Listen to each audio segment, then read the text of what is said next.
Hey everyone, welcome to the Burnt Brass Homestead channel. I injured myself. While it isn't the first time I have experienced an injury, this injury has caused me to be the most immobile I have been in a very long time. I have played sports for most of my life, so I am accustomed to injuries such as ankle and wrist sprains, jammed fingers, scrapes, and bruises. However, those injuries that I experienced occurred when I was younger and fully dependent on the system. Now I am a self-proclaimed homesteader, striving to be as much independent of the system as possible. But my injuries caused me to be immobile for a few days. The first day was frustrating because I'm not used to sitting around doing nothing, especially when being on a homestead. The second day I actually enjoyed every bit of it, including breakfast in bed, watching TV in bed, and sitting on the couch with my foot propped up. But by day 3, I was ready to get back out to my garden. Unfortunately, I could not. With that said, homesteading, farming, or prepping for survival are not lifestyles you want to do on your own for many reasons. 1. Injuries happen from time to time on or off the homestead or farm. It helps to have family members or friends available to pitch in while you heal. 2. People get sick, especially during the cold seasons. It's comforting knowing someone is there to take care of you while you recover, and vice versa. 3. Work on a homestead sometimes take 2 or more people to complete safely, especially when lifting extremely heavy objects. 4. Raising children. Can you imagine raising children alone while homesteading or farming? That is extremely tough. 5. Security. It's hard to accomplish with just one person, even if you have a small piece of land. You cannot keep watch 24/7 alone. You have to sleep sometime. For those of you who follow my Raising Freedom Ranger meat chickens video, you know that I ferment the chicken feed, which requires me to prep the fermented feed daily. I also feed the chickens twice a day, once in the morning and once in the evening.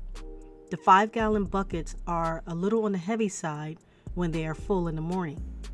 I have to carry it from the house to the mobile tractors each morning. On top of that, I also move the mobile tractors each day. It was hard to complete those tasks, and trying to complete them ultimately made my injury worse, to the point I was told that I could not put any weight on my leg for several days. In regards to the garden, I weed them 3 to 4 times a week, which is much easier and quicker than trying to weed them just once a week. I have laundry and other chores, not to mention that I cook just about every day. Oh, did I mention the 2 young birds that were hatched on the homestead back in May?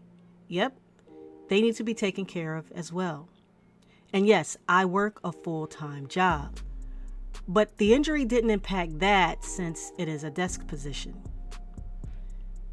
Now for me, I have a very close-knit family who has always supported me. I also have a small circle of wonderful friends that I have known for over half of my life, whom I trust and who has been there for me and I for them. So I am not alone. I have people in my life that are willing to help out when needed. But what about those people who are loners by choice or otherwise? Not having someone around to help could make life extremely difficult or dangerous, especially when you live alone in a remote location. And when you do much of your chores the old-fashioned way, physical labor as opposed to dependent on machinery makes things even more difficult or dangerous. Being a lone wolf has its pros and cons. More cons than pros, especially in a poop hits the fan scenario. We are social creatures, and there are times when we need to depend on one another. So I don't want to be a lone wolf, although I don't like being around large groups of people either. I simply prefer to be around those who have been there for me and I for them throughout the years, people I trust. Here are a few tips to make things easier for mothers, stepmothers, wives, or guardians if you are hurt, sick, or unable to perform your normal duties for your family. These things can help. 1. Homemade ready meals. Having homemade ready meals in the freezer or can comes in handy. 2. Try your best to keep up with laundry.